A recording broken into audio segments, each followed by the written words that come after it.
Hi there. My name is Mikkel. I'm Mike. I'm CCO of Goship Games and Game Director of Deep Rock Galactic and Roguecore. Yeah, and I'm the lead game designer on Roguecore. Yeah. Deep Rock Galactic. And we got some big headphones to fill after after Alex and and Aaron. That was impressive. That was kind of impressive, yeah. I mean, and I hope we still have some viewers out there who are not like at the store or wishlisting games and so on. No, but we are here to talk about Roguecore. We are super excited to do so as well. I think it's been a while since we said much about Roguecore. Yeah, I think there's been a couple of posts, blog posts on Steam and on Discord. Yeah, that's true. But overall, like kind of after we've gone to do season 5, as kind of like we said, we wanted to focus on that. Mm-hmm. So we stopped Roguecore development. Everybody went over. Deep Rock Galactic. No, we stopped Roguecore development to do no, season 5. Yeah, sure, yes. And then we're able to take the team over to fully focus on Roguecore. Yeah. So and that's what we've been doing. So we have some stuff to show and to talk about the game, and of course talk also about our plans going forward. Yeah. And I think we're super excited about what we're going to show you here. But I think we have a couple of disclaimers. Yes. Like, for example, that, we are, the way we are approaching development is not doing a very pretty vertical slice where everything is just this is not a pitch. This is not a pitch now. Like, don't see it like that. No, we're very much like working on the game on all over the place, which means that it's like we're lifting it piece by piece. Yes. So what you're going to see is actually the state that the game is in right now as we're working on it. But maybe we should just do like a quick run through of what we are going to talk about before we get going. I actually have a small plan here, so I can just the piece of paper here. So we're going to show you a video with a sneak peek that Mark has put together. Then we are going to talk about different topics of the game. We're going to talk about biomes, generating biomes. We're going to talk about how we upgrade and level up in Roguecore. We're showcasing some of the new game hub area, which is not a space rig but a spaceship that we call the Ramrod. Yes. And then we are doing something that we haven't done before on these live streams, which is that we're going to do a live demo session where we have Jacek sitting with Unreal, and we are showcasing stuff live in Unreal. Yeah. And last but not least, we're going to have a Q&A session where you can ask questions, and we'll try to answer the questions as good as we can. So feel free to write the questions in the chat as we move along. Exactly. So I think maybe also just very quick before we hit forward, maybe just if anybody here doesn't know exactly what Roguecore is, maybe you can give it an introduction. Yes, thank you. So Roguecore is a spin-off of Deep Rock Galactic with a roguelite twist. So it's still a first-person 1-to-4 player co-op shooter, but the story setting is a little bit different. We're still at Hoxxes in space. Mm-hmm. And the situation is that Space Mining Corporation, Deep Rock Galactic, has discovered this very precious mineral at the core of Hoxxes that's called Expenite. And they want to mine it and harvest it. And so they're setting up mining facilities at the core of Hoxxes. And that's all well. But suddenly there is this event called the Grey Out, where they lose all contact with the mining facilities. And all attempts on like entering the mining facilities again fail. Mm. So what do? They call in the Reclaimers, an elite unit of special trained dwarves that will come in and try to reclaim the core of the mining facilities. So that's sort of like the stage. Yes. So you're four dwarves, elite trained, moving into the unknown horrors of the core foxes. Exactly. All right. So with all that said, I think maybe we are ready to see this sneak peek video of the game. Sure. I think just very quickly before, just one more disclaimer, more on kind of what you're going to be seeing is that, and what we're going to be talking about. We have been so far very much focusing on the kind of the game within the single run, the very core of the game. So far, we feel it's super important for us to nail this. So what we're going to be talking about, and mostly what we're going to be showing, is things happening in the run, and not so much things happening around the run. So the structure overall of the game in which these runs exist, that is something that we're not going to be addressing. And meta progression, right? Because I think exactly. that we are not like a true roguelike, it's more like a roguelite. We are going to have player progression. I think you could say, like, it's a roguelite, but we're also very much going to be putting our own twist on it. So, yeah, it's our take on what a roguelike is. Yeah. Right? I mean, we're doing it the Deep Rock way. Sure. Exactly. Yeah. But anyways, without further ado, let's see the sneak peek. Yes.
Right, so there was a lot to digest. Yes.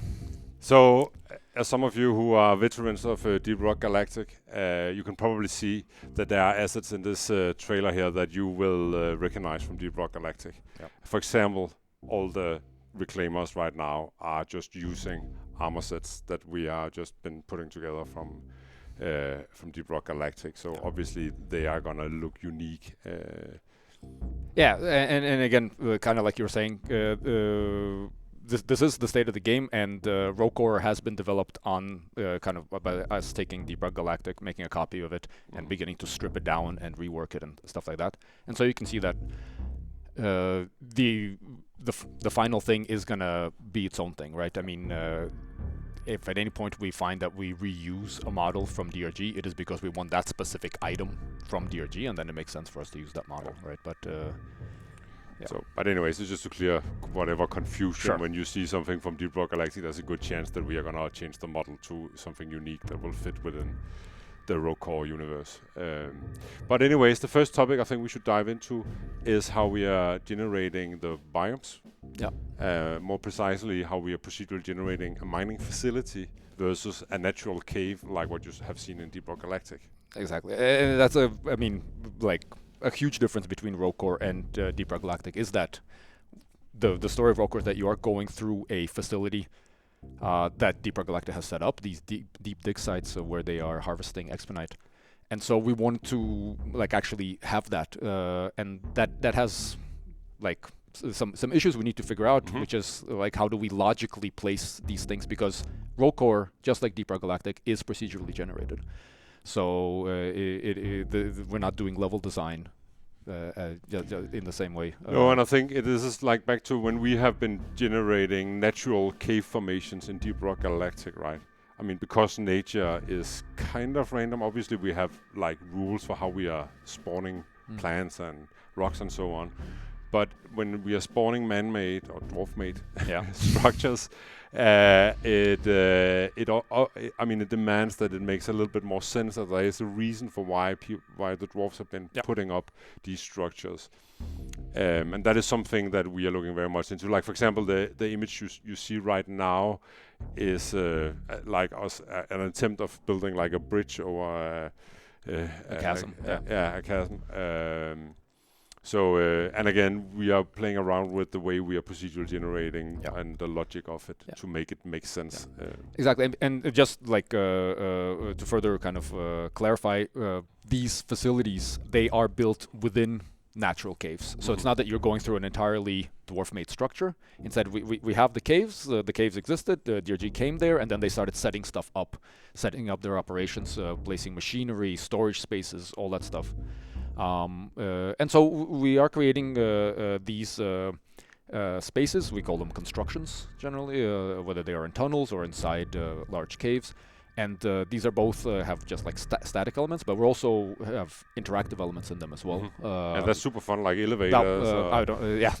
We can see the screen as well, right? But that's like a lift that you can use to take up, and again, these are things that you can then fix or power up to be able to use these. Could be lights that you turn on, or cranes that you can move, and it's just really nice to see, and it actually interacts in a different way in like your traversal. So you traversing the caves, that you actually have these structures to help you out. Exactly. But then the other part of generating the biomes is that we are close to the core. And as you can see on some of the screenshots or in the video we showed you, we are reusing biomes from Deep Rock Galactic. Yeah, you are on Hoxxes still. Yeah, we're just still on Hoxxes, right? But we really wanted to give it a unique flavor away from Deep Rock Galactic. So what we've been working on is creating what we call a core biome, which is like how does the core of Hoxxes look like, or when you're close to the core. And then we have been experimenting with taking this core biome and having it spread into the existing biomes. And that's what you see on this image here. You see like segments of the core biome mixed in with, this is Crystal Cavern, where it's mixed in. And that will happen in the first couple of stages as you go down into a mining facility, and eventually it will turn over and become like the core biome when you get deeper down. Exactly. Yeah. And again, as you try to reclaim the core, right? Yes, which is what right. You're coming down here, reclaim the facility. Down at the core of Hoxxes. Yeah. Which is where Expenite is. That was not the core, by the way. That looks a little bit puny. If that was the core. No. But that was an example of the pure core biome, right? And then, I mean, if we kind of follow, like, based on what you're looking. So again, when we talk about these facilities, right? So here's an example of a facility entrance. And again, this is I was gonna say program art, but this is actually game design art. So it's just something that has been put up. This is gonna look way cooler when we get some artists actually working on it. No, but I think we're gonna change the gear a little bit and talk about how you are upgrading, how you're leveling up within a run in Rogue Core. Yes. So the first thing that is actually going to happen is you're gonna come down to this mining facility with a drop pod, like you know in Deep Rock Galactic, and then you're gonna enter this gray zone area where there's gonna be like a huge barrier that is impenetrable. But luckily the dwarves, the reclaimers, have some special robots that can sort of like crack a hole in this barrier that is like covering the whole mining facility, and they can get in there and start reclaiming it. Exactly. But I think there's so of course because again, compared to Deep Rock Galactic, where you are upgrading very much outside the missions, and then you go down to the mission with your gear and stuff like that.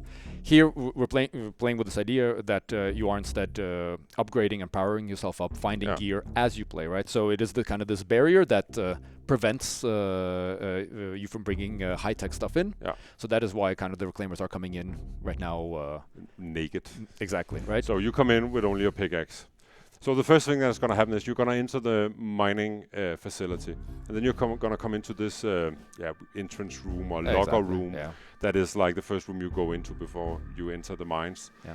And here you are going to equip a gun and a traversal tool. Yes. And here we see the dwarves, the reclaimers, are gathering around this weapon terminal or a tool equipment terminal. Yeah. And here they're gonna pick. Can we get the next screenshot? Here you can see an example of a screen where you will be picking your guns. Yeah. And you're doing this as a co-op selection thing. Yes. So it's hidden by some of the graphics, but if you look up in the top of this image, you will be able to see that it says Mark and Alex and Ace S. Ace S, and they're taking turns picking a gun now. Yes. So it is something that you need to talk about with your fellow. Yeah, it's actually a big part of the way we're doing upgrading in Rogue Core. We really wanted to bring the co-op aspect, not just in the kind of the gunplay or the combat, but also to see if the upgrading process can also be something that you don't do alone by yourself, and you don't just do next to your teammate, but you actually are doing it with your teammate. So we have this kind of the analogy would be kind of, you know, the game deals out cards onto a table, and then the whole team has to choose one, and you talk about what do you want and what makes sense. And this is happening multiple times through the run, so it is about kind of like using this both for tools but also for upgrades. These are kind of we're gonna look at them in a second. Okay, yeah, upgrades. sure. But this is, and then so first you pick a gun, and then you pick a traversal tool. And I think the other thing about, by the way, about this co-op selection is also that it is a matter of also making that you have an interest in making your teammates good. Yes, of course. Right? So I mean, sometimes maybe you cannot get the most powerful, objectively powerful selection, but maybe it will make more sense on a teammate. Yeah, because and then you should actually value giving the upgrade to the teammate. Yes, because I mean the way it's set up again, right? You will succeed or fail together, right? So you yourself being super strong is not going to be enough when you're playing in a group, right? No. I mean the game is scaled to the number of players that there are. Yeah. So the next thing we have is a small video of the main way of getting upgrades in the game. Yes. And that is by mining Expenite that is in the mines here. And here we see a small video where you are mining it. The Expenite here is also a placeholder, by the way, but it's the green stuff that is the Expenite. Totally not green. Here we see something new, right? This is Ellis, and Ellis is a new companion drone that you have with you. And Ellis functions a little bit like Molly, but so much more. But she does so much more. And so Ellis is an REPD, a remote Expenite processing drone. So you put Expenite into it, and then it processes the Expenite, and then it gives you an upgrade. Yeah. And as you can see here, can you just pause it here, Mark? As you saw that when Ellis is ready with an upgrade, there comes this green bubble up, and then all the reclaimers needs to gather around Ellis. Yes. And first, when they're all together there, you will get to select an upgrade. Exactly. She's kind of a focal point where the team is. I mean, you're spreading out, you're doing things, and then you're constantly coming back together over and over again. Yes. This is very important to keep the team together, to keep this cohesion, and also to allow for more chances for cooperation, right? Yes. When you are next to each other, as opposed to if you're all over the place. Yeah.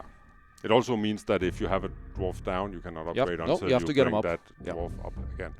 But anyways, if you look at the screen here, the upgrade screen, again we can see a selection of some of the upgrades you can pick. Yeah. Again, if you look at the top, you can see there's a sequence. Yes. That's the picking order. And in this case, there are 3 players playing Rogue Core. Yeah. And that means that every third time you will pick first. Yeah. So it goes, you take turn going first, right? Yes. So even though you, I don't know, you just get the chance to get what you want. We also have a small system that is placeholder right now. That is that you can place a heart on an upgrade if you want it. And then you can sort of like communicate to your teammates that I want this. Yeah. And then, I don't know. Very important if you cannot speak. And also even when we play with the microphone, stuff like that, I mean, it's just a nice redundant marker. You don't have to, so you say like, oh, hey, I want that. And then you can either talk about it or respect it. I mean, in the end, again, it is about working together. So it's not that you get to lock something down. It is you saying, hey, I would like that, or right. And we're also working with that we want to allow players to see the other players' builds. Yes. Again, in order to sort of like help them make the strongest build they can. Exactly. Working together, and also of course cross-build synergies as well, so that kind of building in a way that another player can be powered up, or that it's by working together that you can do things.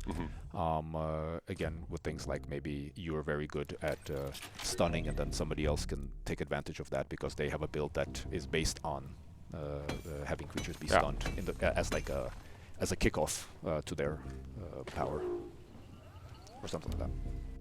All right. Then there's another way of upgrading, because all the things that we're talking about now are co-op upgrading screens.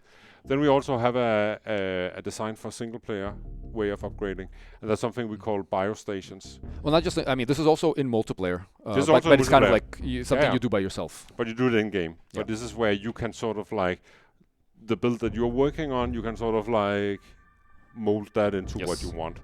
Again, this is placeholder. This is a very crude design. We have a more complicated or better design on the way. Sure. So this is just to showcase that we are also doing solo upgrades. Yeah, I mean, very placeholder. Some of you probably can guess what the model is. That's the Confuser. I don't guess. I'm probably not gonna get any medals for guessing that. No. But anyways, all right. Then there's a third way of getting upgrades, and that is by doing what we call like optional events. Yeah. Events in the cave, and in this case here you see what we right now call a rock cracker, and it is sort of like Expenite that has been encased in stone. Stone, and then this machine, you can activate it. There will be a huge fight, and then you will eventually crack the rock open, and then you'll get a huge chunk of Expenite and get a lot of upgrades. But this could change into something else that you were getting out of this.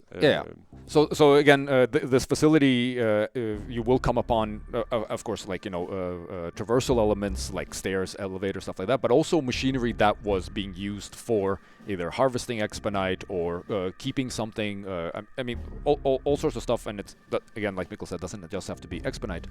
But the idea is that something like this. So DRG was planning to crack this. They set this stuff up, and then the grayout happened, right? So now the reclaimers come in, and they're able to restart this process and get the Expenite out, and then use it to reap some more rewards. Exactly. Get more power. Yes.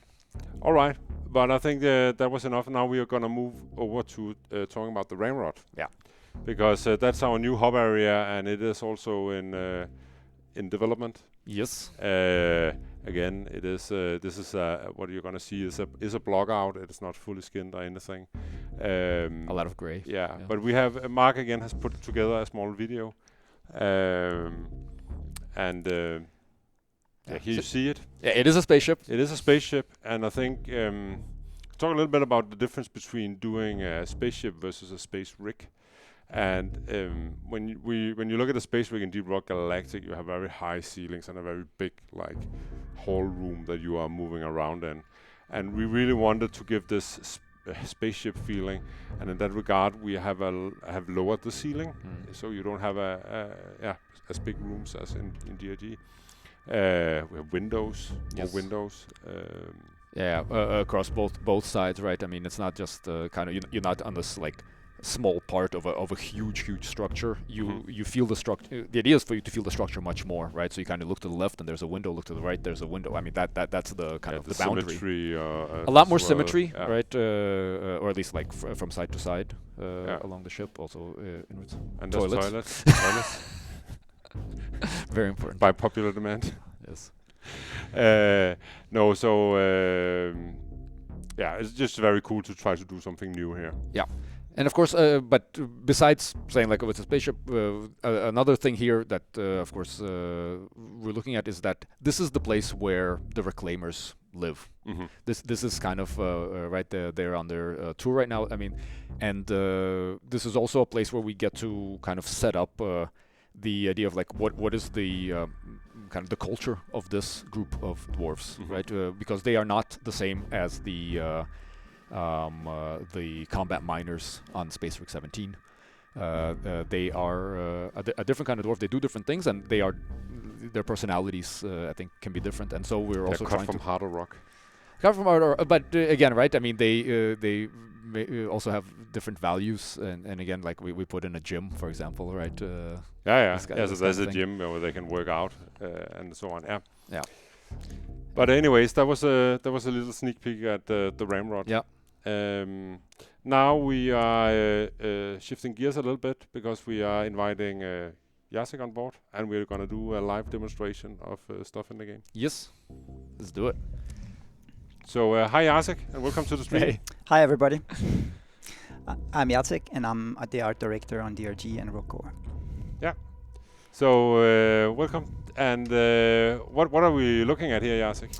Well, we are in a small test area where we have set up some of our new creatures that we can walk around and take a look at. Yeah. One of them might be familiar. Yeah. One So this is the correspond crawler. You guys have seen that from our season 5. Maybe we should just run through them all and just give a quick introduction, and then we can go back and talk into depth. All right. So we have a new smaller version of the crawler, correspond creeper, and here's a correspond scorcher, and a correspond clammerhead. This guy's called correspond age stalker, and then we have a Rafkan thrasher, which is a different family, and a Rafkan rammer. Yeah. And of course we have a lot of other enemies in the game, just besides these, right? But besides the Rafkan, Thrasher, and Rammer, this is sort of like the base army that you are gonna be facing in Roguecore. Well, that's the idea right now. And the equivalent of a grunt is gonna be the creeper here. Yes. This is the ones where because again, this is Roguecore is a horde shooter, kind of in the way that DRG is. So we are still looking at a similar kind of like combat setup for the enemies and what you're fighting. So these are the ones that we need enemies that we can spawn a bunch of, right? That they can pour in. And I don't know, Jacek, do you want to say anything about the design of it? Well, we're kind of continuing some of the the specific details from the crawler. We're going like with those long tendony muscles on these guys, and we're definitely playing with the kind of peeling layers that show, a change in the creature at some point. Like this guy has like an extra skull that kind of mimics some kind of humanoid skull, and then his old being is like behind it. We kind of try to push that along on the other creatures as well.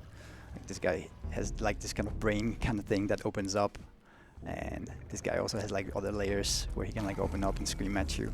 And then I think another big difference in terms of like animation and so on is also that they're quadrupeds. Yes. Yeah. Exactly. So a lot of these animals, creatures. Yeah. Yep. But maybe we should go back to the creeper and just try to. Maybe you could spawn a couple of them so we can see them moving around. Let's go here.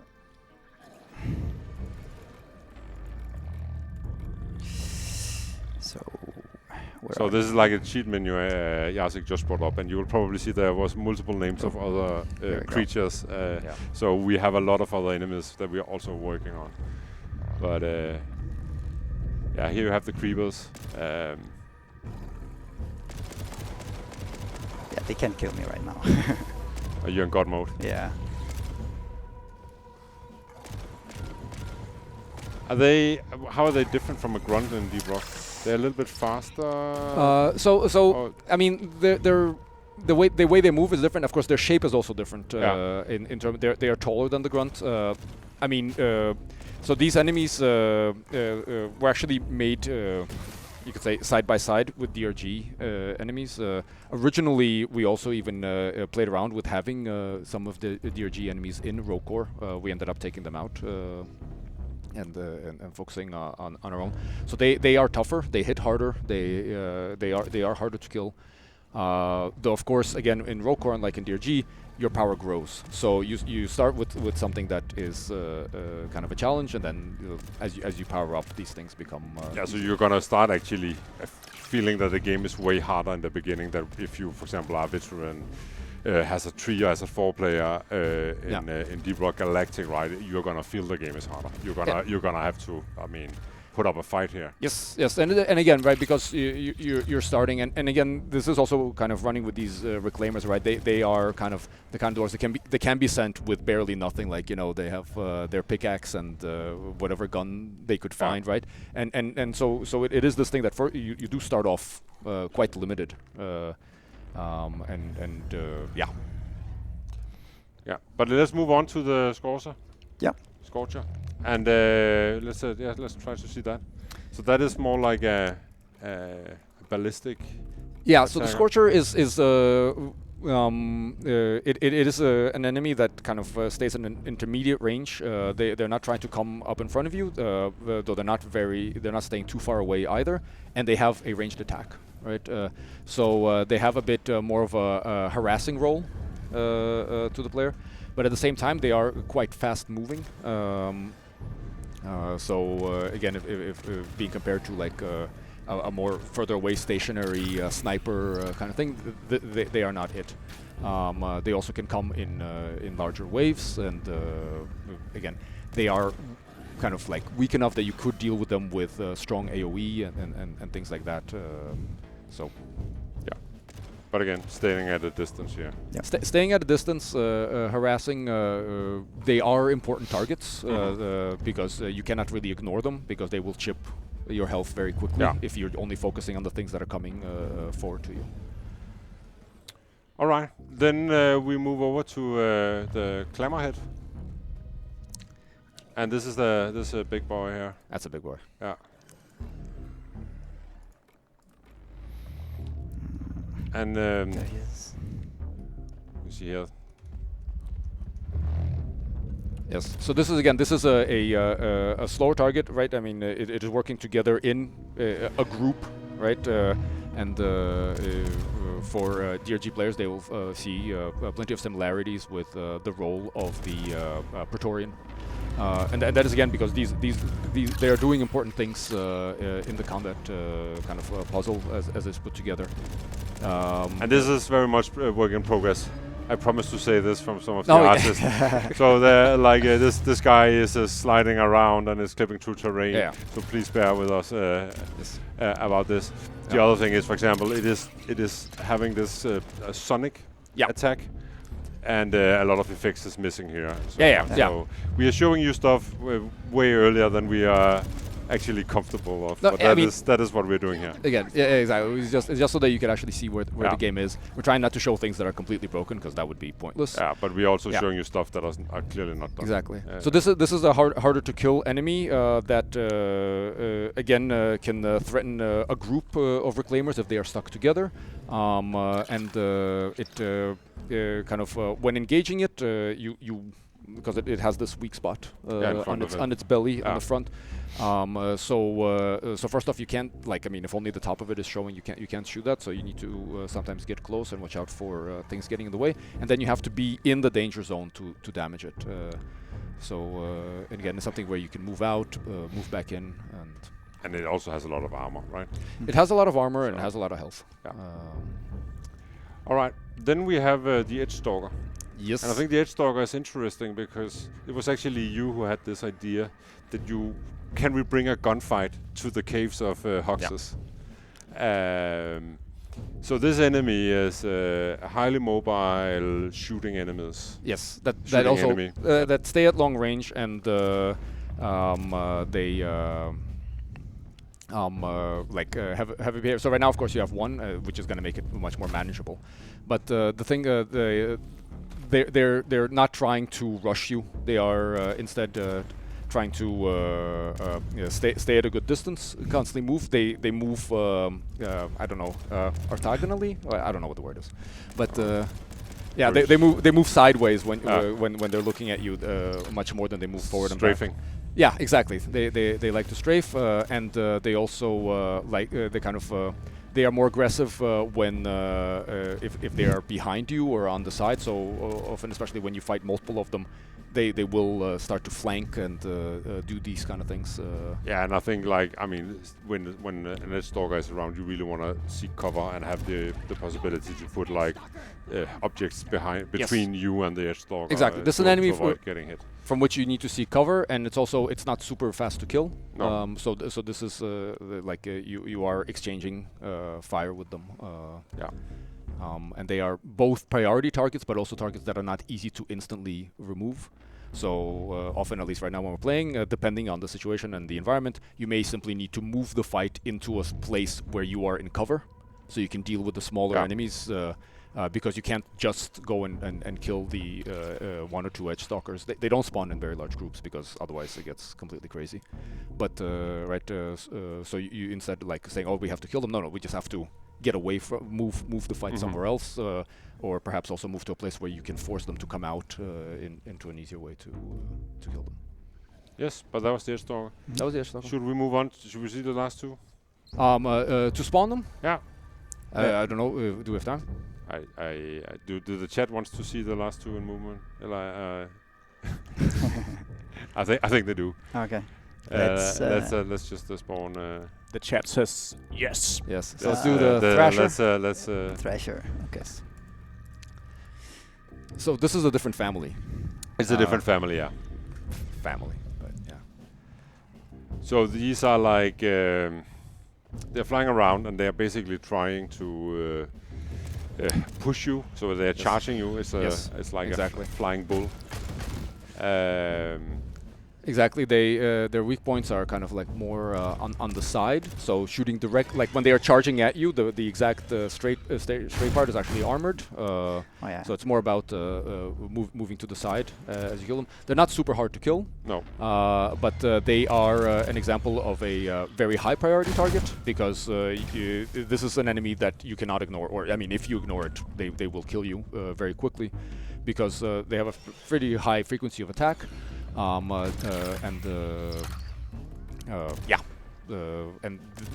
they're hit. They can hit you very well, because they charge, and then I mean they can even adjust a little bit. Although you can sidestep them if you actively do so. And this was the small one, right? This is the small one, and then there's a big one. Also the big one, yeah. Let's get the big one. That's gonna hit you way harder.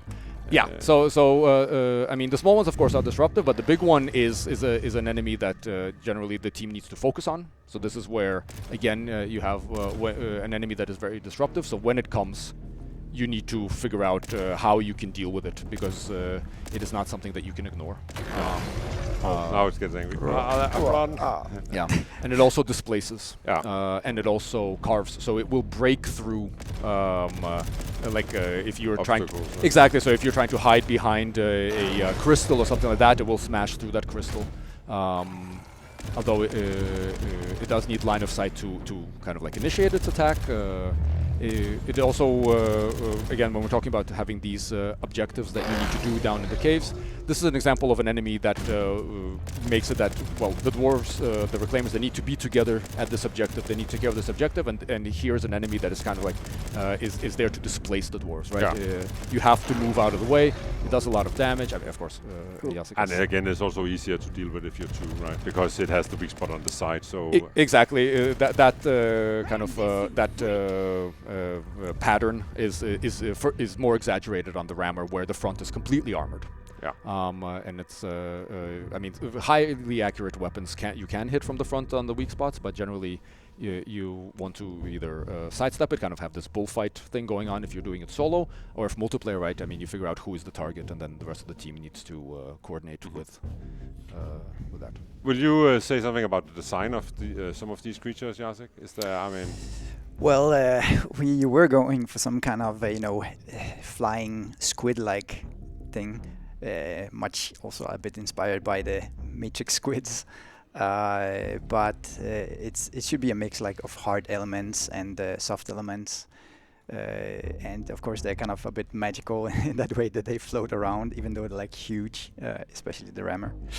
And we also having parts that open up, so we can make some nice looking or nice sounding screams on these guys as well. Do you have a favorite of the creatures that we are looking at? Of all the creatures? I mean, so for me, I think my favorite is the Edge Stalker, because of the kind of gameplay that it brings. When kind of prototyping, I had a lot of fun trying to like fight 3 of them, and then suddenly I have to like run from cover to cover and things like that, which was for me a fun thing. So it has a special place in my heart in that way. What about you, Jacek? Do you have a favorite? Well, I actually also like the Edge Stalker, but that's mostly because he's so very different and so scary. We were really going for it to try and make him look kind of spectre-ish at a distance and have a strong silhouette as well. But I do actually like the Refcan Rammer as well in the way it moves and flies around. It feels very organic. How about you? Yeah, but I think the Creeper or the Scorcher, I think is that they're doing different things, but I really think that having the Creeper as a base enemy, they are really creepy. And that's creepy creeper. Yeah, exactly right. And I think this thing when you have like a horde of them crawling on the ceiling. Yeah, and because they are quadrupeds, I mean, or bipeds almost, right? It just looks very, very creepy. Yeah. And really nice, I think. And then the Scorcher, I just think that is also a very nice model, and it reads and plays really well. I think like when Anders is the one that made the Scorcher, and I think like when he first put it in the prototype and played, it was super cool when they came in, kind of how they augmented the fights to have this intermediate range enemy. Again, in DRG we have a little bit something like that with Mechterra, but they are very specific. They have their own thing going on, and this is something that is highly mobile. It's on the walls and all over the place, so it really added like a new thing. Yeah. All right, but I think maybe we're done talking about enemies now, and maybe we should just talk a little bit about the classes of Rogue Core. Well, maybe for those that have been with us for a while, announcement: we have classes. Yeah. So I mean, clearly, Deep Rock Galactic has the 4 classes: Gunner, Driller, Engineer, Scout. We are gonna have more than 4 classes in Rogue Core. Yes.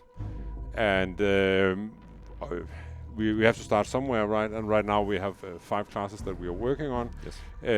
Some of them are better than others, and they will probably change. Sure. I mean, these aren't even the only 5 that we've been going through a process of making prototypes, trying them out. I mean, looking at mechanics. Again, some mechanics, though they seem cool in single player, completely break apart in multiplayer.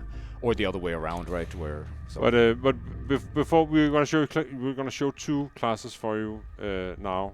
But before we go into that, I just want to say right now a class in Rogue Core is a dwarf with a special ability, and that ability is mainly tied to some mechanics on his left arm. Yeah, maybe some kind of implants or something like that. Some implants or something like that. Yeah. And that he can use, and it's often timed, and it has recharged, and then you can mix it into your combat style, and it will affect that kind of combat style. The class can also consist of think about like perks, active perks or passive perks like in Deep Rock Galactic. That is also part of forming the class. And then obviously there will be a lot of meta upgrades and so on. Yes. That will also help you like mold or shape your class. Yeah, exactly. But so kind of the classes. Yeah. So this is something that you get to select as you come in, or before you do so, right? So the first class we're going to show is the Slicer, and the Slicer has maybe you can present it, Jacek. Sure. So Slicer is a guy that has like a plasma blade on his arm that has an attack that slices in front of him and sends out that plasma and kills enemies. Like that. Super macaroni. Yeah, so it is sort of like clear the area around me, kill everything. Exactly. And it is melee, so it is hooking into things that may upgrades that may affect melee, or melee that have melee kills as a trigger, or again things that also work with enemies that are close. These are all kind of like systems that we're playing around with in Rogue Core, right? Having all these different triggers for different effects and different systems to kick in. All right. Yep. But should we move on to the? So I mean, that's the Slicer for you. That's the Slicer. And again, like you said, we are looking. We're gonna expand what a class is. But right now in Rogue Core, this is what it is, and Then let's move over to the Falconeer. Sure. Yes. So the Falconeer is sort of like a mix between an engineer and a Falconer. Right, it's just our interpretation of the word Yes. falconer. So- So here you have a reclaimer with a drone on his arm, and he can send that out and he can call it back, and there it lands on his arm again.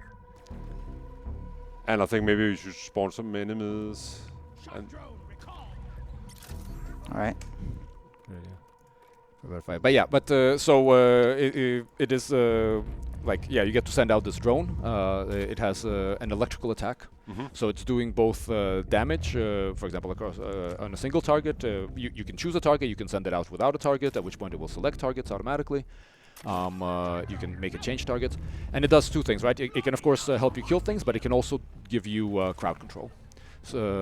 As well as bringing in electricity, which then again can be used as a kickoff point for other effects and effect chains happening.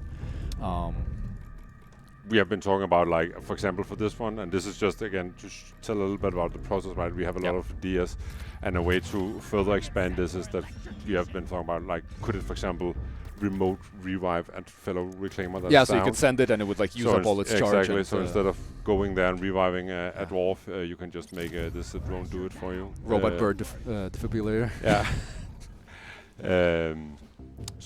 Yeah, and then I mean we have multiple other classes.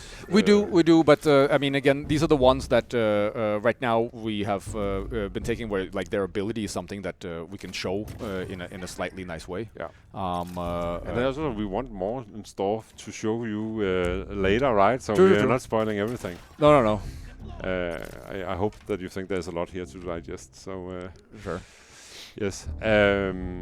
But do you have anything to add on the classes, Jacek? Or I mean, we also right now they are wearing just some of the vanity armor from DRG, but we are working on like some cool armors that support the classes design. Yeah. to make them unique? And Yeah. Yes, but it's not in. It's not in yet. No. All right, but I don't know. Should we do a Q&A now? I think we're ready for that. I think we're ready for that. So we're back on camera now, and I think that maybe Jacek, we should just say goodbye to Jacek, Oh. and Bye, Jacek. then we're ready for some question, and we have Jacob sitting behind the screen here. My name is Mark. No, Mark. hi, Mark. Mark, sorry. dear other. Well, Jacob's right there as well. Yeah, he's right here as well. Hi. But Yeah, Jacob has been collecting some questions from the chat while you guys have been presenting, and one of the first questions I want to ask is why is Roguecore a separate game and not in normal Deep Rock? well, it actually started as an attempt from us to make an expansion. Yeah. For Deep Rock. But as we started developing it, we really wanted to be set free from what Deep Rock Galactic is. And I think we are right now, we are tearing guns apart. I mean, we are the fact that we don't have the legacy of Deep Rock Galactic to constantly maintain while we are doing this is a huge liberation, and it's also something that we are really excited about, doing a new game instead of just doing an expansion. Yes. So it is a different game that we're doing. No. It is. I mean, it's not the same. No, but I think another thing was that kind of because again it started with the expansion and that kind of what we started prototyping, and very quickly, like you're saying, right? I mean, there were all these constraints, and I mean constraints are good, but this was really a lot, right? Yeah. So it was really trying to design this within the framework of DRG, right? So you would be on the space rig, you have all these DRG systems. How do they affect this game mode, this new game mode, this rogue light or whatever game mode that DRG would get? So you have, which class do you take? How and so you kind of told me to like try. Forget all that, right? Yeah. And so we did an experiment where what would we do with the Roguecore if we didn't have to consider DRG whatsoever, right? I mean, we're still using DRG, it's still in the universe, all that stuff, but anything goes. And that was very liberating. That was also created for a better experience. And it made the game instantly better. Yes. Like the second we sort of like let go of Deep Rock. Yeah. And then the other thing on top of that was that kind of by having this Roguecore be its own game, we are able to also not consider, if you like DRG and you bought DRG, and then we put into it this new game mode that is, the thing is, Roguecore doesn't play like DRG. Yes, the controls are the same and stuff like that, but it is actually a different game, and it's not necessarily DRG is not something that we can just keep shoving things into. It is its own game. It has an identity, and I think we also need to respect that and maintain it. Yeah.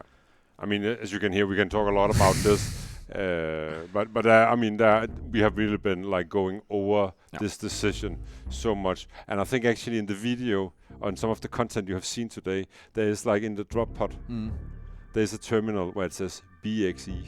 Yes. What does this BXE stand for? Oh, you have to ask Jens-Emil. Oh, that's best expansion ever, and I'm just saying that's where we're coming from. Yeah. Now it's standalone. Now it's a standalone, it's better for it. We have a new question. So, Scrooge over on Twitch asks, what will the runtime of a mission generally be? It seems like there's more to do, so can we expect it to be longer than Deep Rock Galactic? Yes. Yes, but also, so we are playing around, and again, like I said, we're not ready to talk about the greater structure of the game, where different missions, we're calling them runs, just for to differentiate from DRG missions and stuff like that. But there is space for short, long, very long. All of these things are currently on the table. We of course have to make decisions on this and figure out what is best for the game. But I think on average, longer than the average mission. But then again, the game is also harder, so sometimes you don't get as far. That's true. Also shorter than the average mission. And then it's actually shorter than the average mission. So it that depends, right? Yeah. But completing a run. Yeah.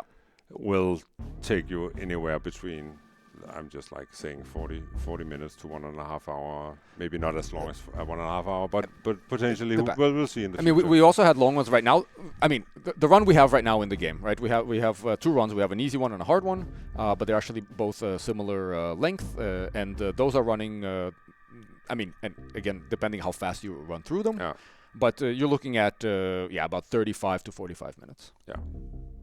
Yeah, okay, and on that note, maybe you answered this actually, but is it a run can last forever kind of roguelike, or is it the you can actually win kind of roguelike? Right now, it is a you can win kind of thing. You finish the run, you get to an end, there is a thing, this facility has been reclaimed. Yeah, and I think we are a little bit, we say this is Deep Rock Galactic with a roguelike spin. And I think we are doing with the roguelike genre what we want to. Yes. Which means that we are not literally saying that there is one run and it's permadeath and then you have to start over and it's beating that single run. I think we are gonna probably end up with a structure that is more open, with a little bit more, what can you say, experiences of success. Yes. I think both of us really like being able to actually succeed and complete instead of and stuff like that, and also kind of the systems that we're using.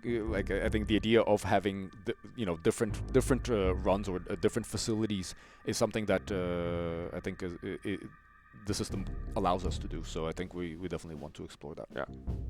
But again, this is a bit too early for this. Again, we have mainly been focusing on the in-game, making one run, making progression in one run work. Exactly. So the whole meta, the whole structure thing is something that we have a little bit in front of us. In the future, yeah. Icepair asks, will the dwarves have the same voices in Roguecore? That is our plan right now. Yeah. All right. Then we got a question from Crash My Car, who asks, what will the price point for Roguecore be? Will there be a bundle/discount for existing Deep Rock owners? That is a little bit early for us to talk about. But I don't know. No, but we haven't talked about it. No, but it will be comparable to the genre or Deep Rock Galactic, I think, price. No, yeah, reasonable, right? We will of course do our best to make sure that it is reasonably priced for what it is. Cool. Okay, we have a more gameplay-specific question from Dalava. He asks, will the ammo be more limited how will resupplying work? Mm-hmm. That's a good question. Yeah, so yes, it is more limited right now, especially, again, depending on what you choose. There is, you could say, kind of like, Roker gives a bit more rope to the player, and they have to be careful what they do with that rope.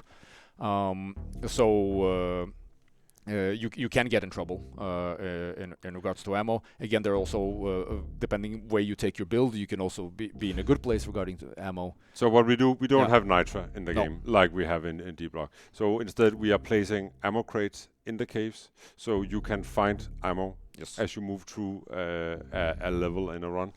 There's also the option that you can skip upgrades and get ammo instead of taking an upgrade. Yeah, you get a kind of like an ammo bag, an ammo box that you Yeah. carry with you, and then you can put it down for the team to use. Yes, so put it on the ground and everyone Yep. can get Yeah. get a bag of ammunition. The same goes with health, right? Yes. There are certain categories of upgrades where if you don't pick an upgrade, you can always get health instead. Yeah. You heal yourself and increase Increase your maximum health. health. Yeah. Though there is red sugar. Red so sugar far. is a part of the game. Yes. Yeah. Okay, Mauro Valente over on YouTube asks, how big of a part will terrain manipulation play in Rogue? It will. I mean, traversing is still a big part of Rogue. Yes, but so a big thing with Rogue is that the pacing is a bit different from DRG. So if you're talking about extreme terrain manipulation, where you spend, minutes preparing an area for a battle, that I think, while totally possible in Rogue, I mean, all the tools are still there. That would be a pretty a big chunk of time that you as a player use. And so I think, at least while we're playing it, we find ourselves not doing that too much. Doing a little bit, if I have the drills and we need to fight in an area and stuff like that, might make a little more space. Same thing with the platform gun again, watching out for making a better area to fight, but not as extreme as we've been doing. I think we are basically trying to, I would say, not stress the players, but we are trying to push them forward. Yes. In the game, right? And we're doing that by, if you're staying in a level, eventually it's not going to be healthy for us to stick around in that level. So you will need to move on. And so basically how you progress through a run is that when you start, you will have this power cable running from the entrance room through the whole level, and it will run down to an elevator. Yes. And that's basically your main goal in a stage, in a run, to get to the that elevator. Yes. And you have this cable running through the level as a breadcrumb, or and you can just follow that, and then we end up at the elevator, right?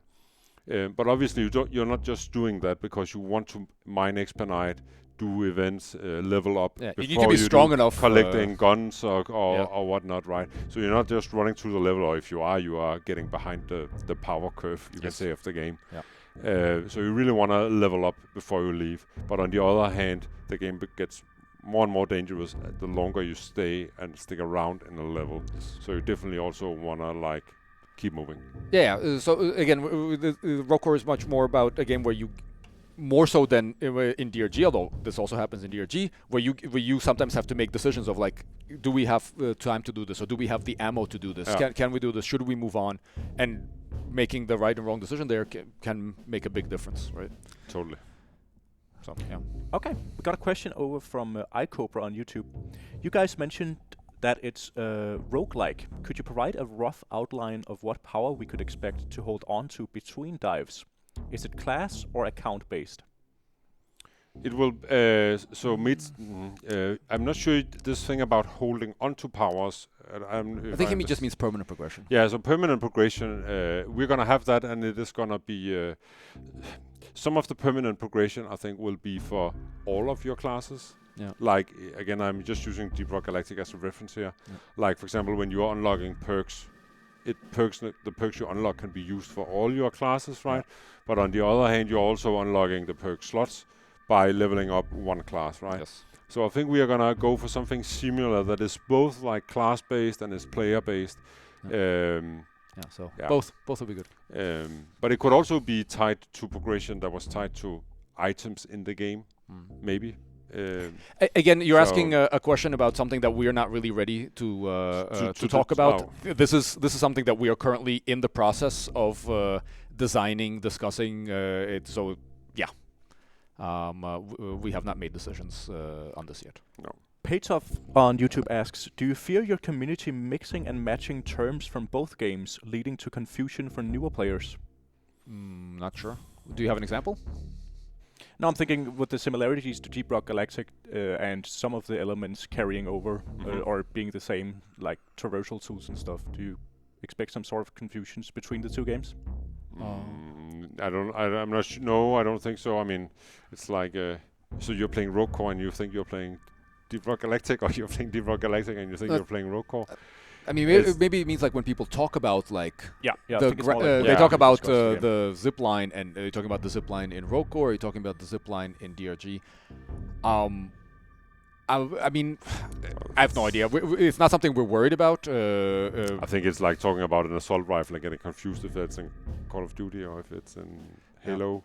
I mean, I don't know. I'm not sure I 100% understand the question, but obviously when we are talking about Rogue Core, we really want to emphasize that we're talking about Rogue Core and not Deep Rock Galactic. So in that regard, yes, we are aware that we try to avoid confusion talking about Rogue Core and making sure that this is not Season 6, this is not Deep Rock Galactic, this is its own thing that we are working on here.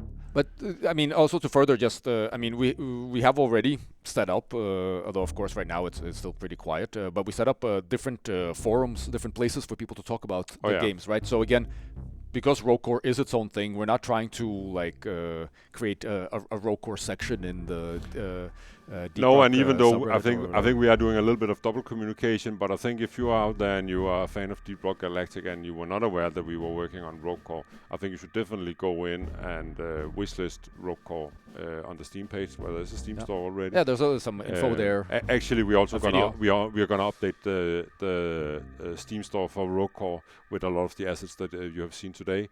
Yes. It looks a little bit outdated right now, but it will be up to date in the following days, in the coming days. We have a question from that MF Don't Miss over on Twitch. He asks, wouldn't it cause infighting with randoms on the topic of upgrading and that whole co-op upgrade selection? Potentially, system yes. We are trying again. I think it is something you need to experience. Yes.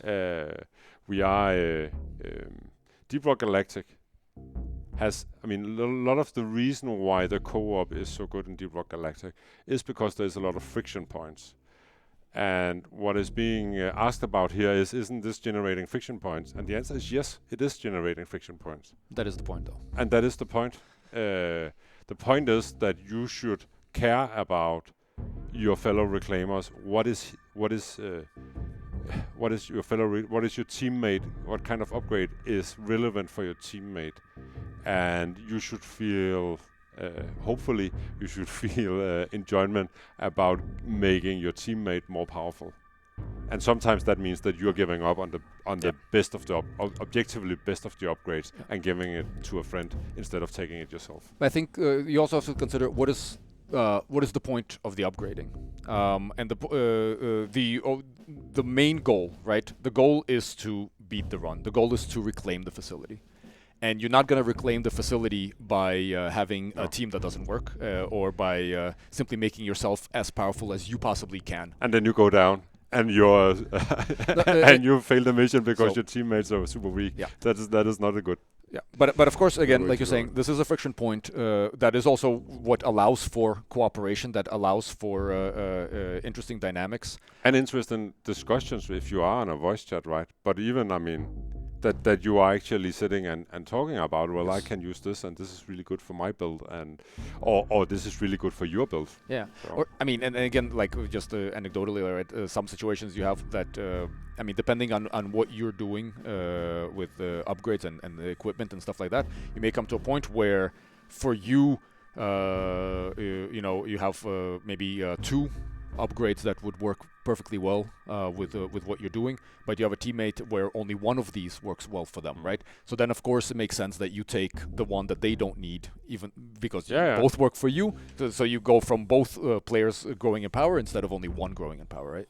But anyways, we have a small like system where you can put a heart on an upgrade you really want. Yes. And then your teammates can either honor that heart or they cannot do it. But you can communicate it without voice chat. That I really want this. Yes. Okay. Lapis over on YouTube asks, will it be a seasonal live service game like Deep Rock Galactic, or will it be more like a one and done type of game? So I think that's an impossible question to ask, and that's we look at Deep Rock Galactic, we never designed Deep Rock Galactic to be a live service game. No. It turned out to be a live service game, and we were running it as a live service game. Yeah, or eventually. is running it as a live service game. Yeah. But it is not something we were planning, and I think there is. And so I'm not gonna commit to Rogue Core being a live service game, because what is a live service game? Well, it's a lot of mechanics that makes you come back and play the game over and over again. And right now we are spending all our time on just making a fun core game, and not spending time on what will players play in 5 years, right? No. So we are not considering or entertaining thoughts about live service games at all. We're just focusing on making the best game out of Rogue Core. Cool. Gorgolio asks, will there be boss fights in Rogue Core? Yes. And we are working on a couple of boss fights. It is very difficult, I think, to do boss fights. We have a lot of experience with boss fights from Deep Rock Galactic, and it's always very time-consuming and challenging to do. But it is a roguelike, and obviously we're gonna have boss fights and bosses to beat. The procedural environment, the way we have it, right, and it brings its own challenges as well on top of it. We do not have. Anyway, but yes, there will be boss fights. And on that topic, I guess, Archidoc asks, will it get harder by time or by depth in a mission? I think both.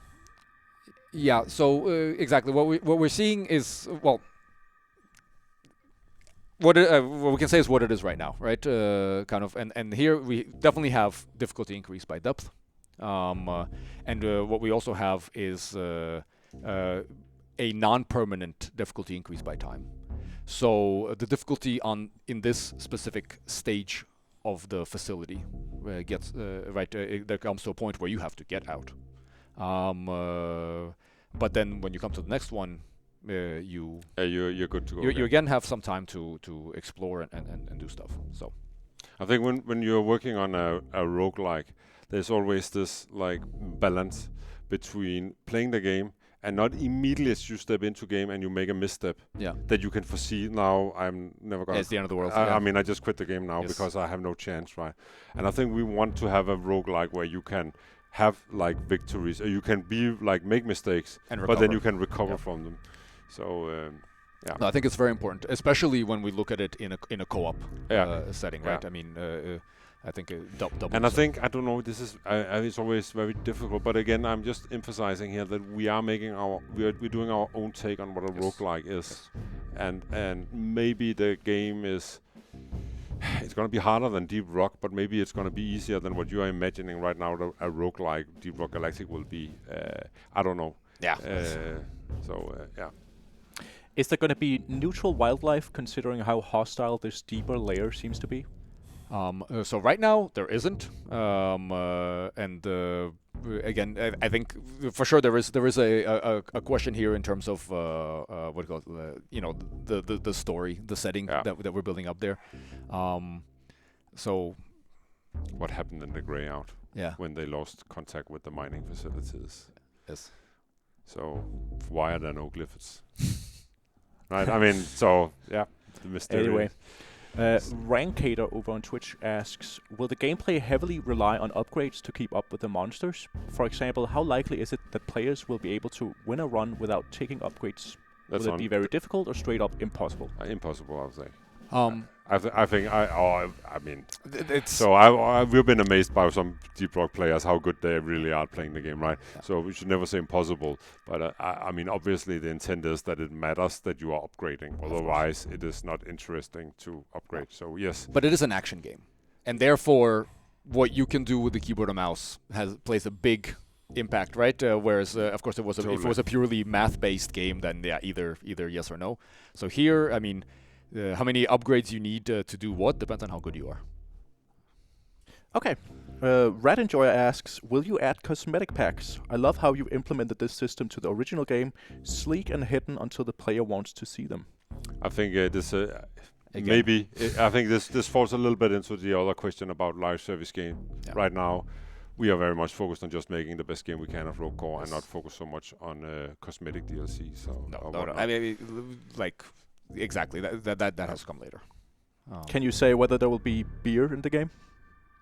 Most likely, yeah. I mean, they're dwarves.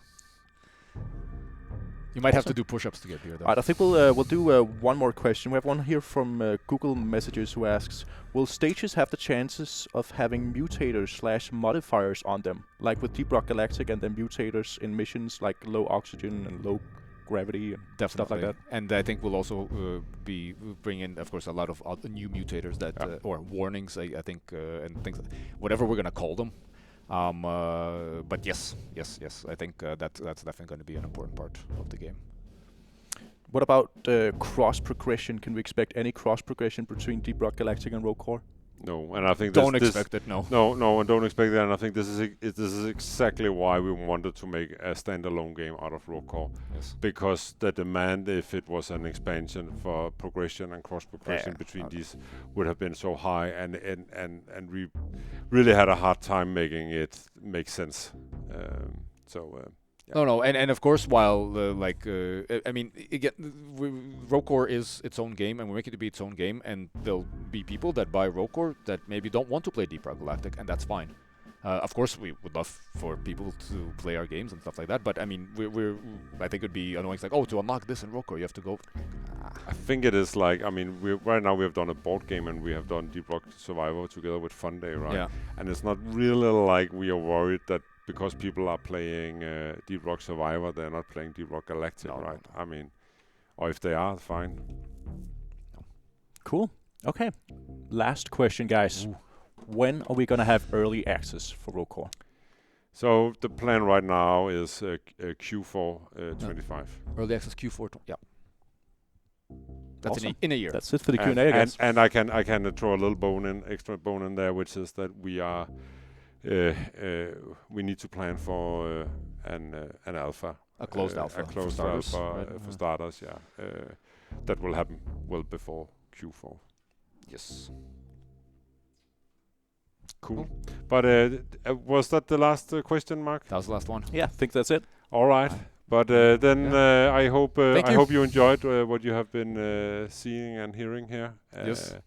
And yeah, we're just very much looking forward to continue working on Rogue Core and see where it will take us. Definitely. And of course, I mean, if you have questions about Rogue Core and stuff like that, you could post them on our subreddit, I guess. That would probably be the place where it's easiest to catch it. And I'll go and check. And I think now we have talked so much about Rogue Core right now, so hopefully this will be sort of like the beginning of us actually being way more active about showing what we're doing and revealing more enemies or more classes or more images from the game and so on. Yeah. I mean, so expect that to go up in cadence after today. Yeah. We also had when we came back from season 5, right? It was a little bit of a rough start because we switched to Unreal 5 for Rogue Core. That went. I mean, it actually went really smooth, all things considered. But yeah, that was fun. But all right, thanks for watching, everyone out there. See you, chat. Have a nice day. Thanks for watching, guys. Rock and Stone. Rock and Stone.